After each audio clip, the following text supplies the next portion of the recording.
In a local competition, a black powerlifter was forced to remove her hair beads in order to compete. The video then shows white teammates flocking to her and removing them. These athletes, like many others, were failed.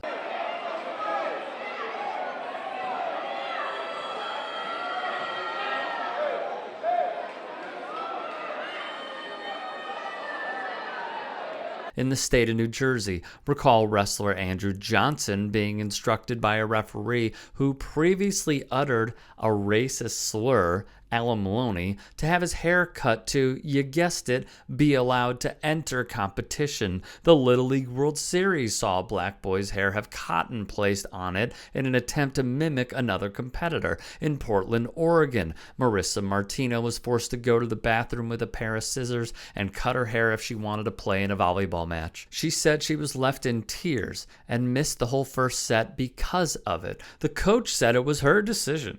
However, it should not be her decision, and the coach should have fought for her player. Nicole Piles says her hair was braided with beads and tied in a bun like she'd worn it in previous games when an umpire told her she had to either remove the beads or sit the game out. 16-year-old Nicole Piles was given the same ultimatum. It involves hair, specifically the hairstyles of young African Americans, and the controversial decision made by one school district that fed into a heated national debate. As 15-year-old Ashanti Scott knows, hair can say so much about us.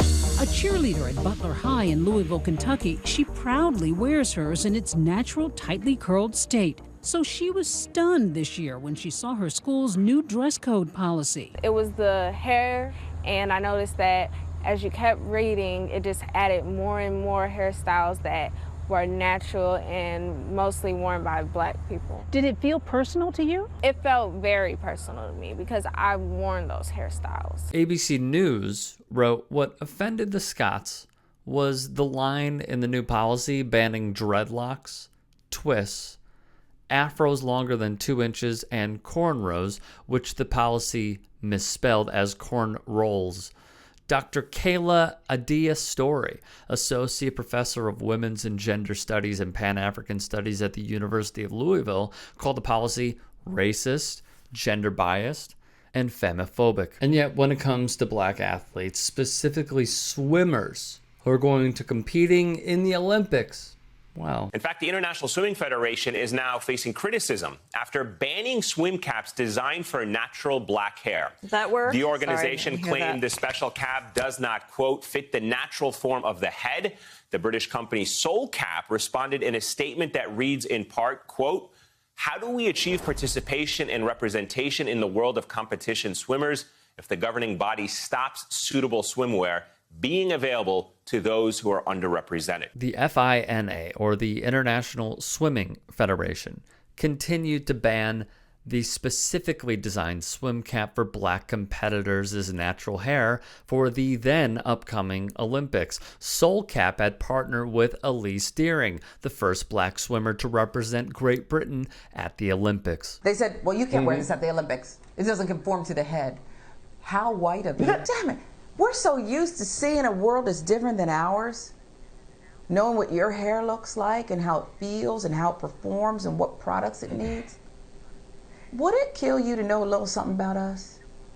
Is that so harmful? A fair question, which leads us to this. In the year 2022, Fina finally announced they have approved the cap to be worn in its competitions at every level following a review. That decision came after some media reports had quoted the FINA as saying that the cap could not be used at last year's Tokyo Games as it did not fit, and I quote, the natural form of the head. Elise Deering, who we mentioned previously, wrote in an opinion piece for The Guardian the following. All swimmers with long enough hair know the swimming cap routine, trying to get these caps, which look impossibly small, over our heads, dutifully bowing towards another person, asking for their assistance to stretch it over our hair, muttering thanks when it goes on without breaking. For some black people in the swimming community, this experience can be even worse, as standard caps do not offer the space needed to fit our hair in. So I am relieved and excited to hear